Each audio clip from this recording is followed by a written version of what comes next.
Où en sont les diapos, voilà. Donc une petite étude de phase 2 randomisée intéressante en première ligne. Alors, ça commençait plus, voilà.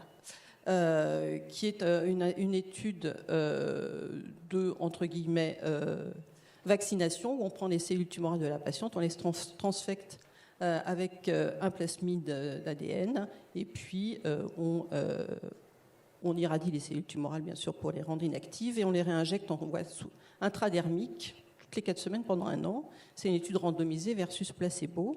Donc le peptide, le plasmide, il contient de l'ADN avec une double intérêt, c'est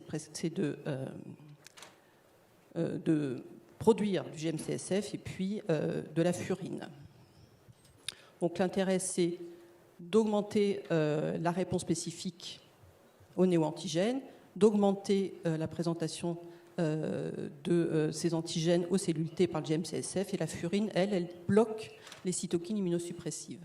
Donc, sur la population générale, c'était une randomisation 1 pour 1, une petite étude de 90 malades en première ligne, stade 3-4, en rémission complète. Et puis l'objectif principal, c'était la survie sans rechute. Et il y avait une stratification quand même en fonction du statut BRCA et du statut de la recombinaison homologue au niveau de la tumeur. Donc l'étude, il y a une tendance à l'augmentation de la survie sans progression, mais qui n'est pas significative dans la population générale. Et lorsqu'on regarde la population HR proficiente, ce qui est intéressant, puisque pour ces malades-là, en dehors de l'Avastin, en maintenance, on n'a pas grand-chose, on voit qu'on double la survie sans progression, et ça c'est significatif, et également qu'on augmente la survie globale.